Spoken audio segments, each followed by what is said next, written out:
Hey, it's Ryan here, and I'm going to be doing a little bit of a review about the Canon 2x extender. This is for EF mounts and is the third version of this thing. This is just purely going to be based on my experience using the extension tube. It's not going to be talking about any specs. I'm not going to be taking any pictures and comparing anything or whatever. This is something that I think they should get, especially if you're a wildlife photographer, or maybe if you're someone who does sports photography or even wedding photography, maybe.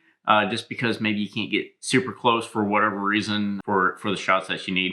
But definitely for wildlife and sports photography, you need to have a 2x extender. The biggest thing for this is obviously with the 2x extender, let's say you're shooting at 200 millimeters, boom, now you got 400 millimeters. Let's say that you're shooting at 400 millimeters, then that means that you're now shooting at 800 millimeters. Let's say somehow you freaking have a 600 millimeter lens, which is an extremely expensive lens if it is of good quality and doesn't have, a terrible aperture. You're gonna be shooting at 1200 millimeters, so you'll really be able to zoom in on something. I would use the extender tube on my 70 to 200, so that way it would essentially be a 140 to 400. So that really helped me get the extra range whenever I was doing some wildlife photography. These things can be kind of pricey. That's really the only drawbacks to these things. But if you're using the EF mount or you have a EF lens, they are a little bit cheaper. And if you're using a Canon EOS R, kind of like I am, the best thing to do would be to buy a 70 to 200 EF lens and just get an RF adapter. That way you can just use the EF extender, which is about $400. You can find some used on eBay for $200 to $300. For brand new, they're about $400. Whereas for the RF mounts, that's about $600. So it's a little bit more expensive. I mean, these things are more expensive than some lenses. But the reason why they're more expensive is because of all the optics that are in there. I mean, this thing is, it's about a fist size, a small fist size or whatever, but it's kind of heavy. But to be able to get a easier long range lens and more importantly, get one that's cheaper, because some of your nicer quality telephoto lenses would easily be like $3,000+, whereas you can get a $2,000 70 to 200 and put one of these on there and you're only looking at, $2,400. That's a lot cheaper in my opinion.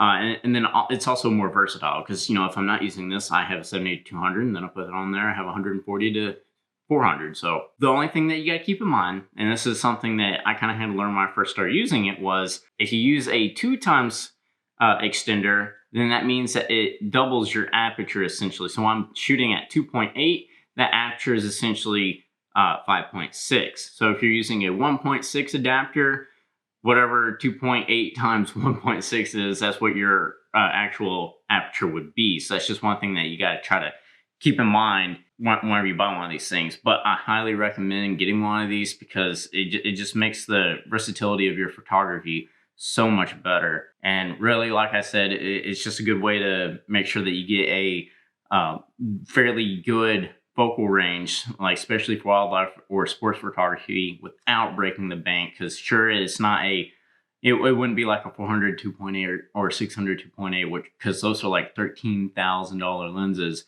But I mean, it's pretty freaking good for what it is. And unless you're like the upper tier of a professional photographer, this is going to be good enough. And if you can afford to spend the $300 to $400 for an EF mount or the $600 for an RF one, I would definitely do it. That being said, I will have these linked to Amazon down below in the description, so be sure to check it out. I know that this was a really short video because there's not a whole lot to have to say about these things, but if you just enjoyed this really small video, just be sure to leave a like, comment if you have any other things that you might want to add to it. If you have one of these or have had one of these, or even if you're interested in getting a 2x or 1.6x extender, just comment down below any questions that you might have and I'll try to answer them.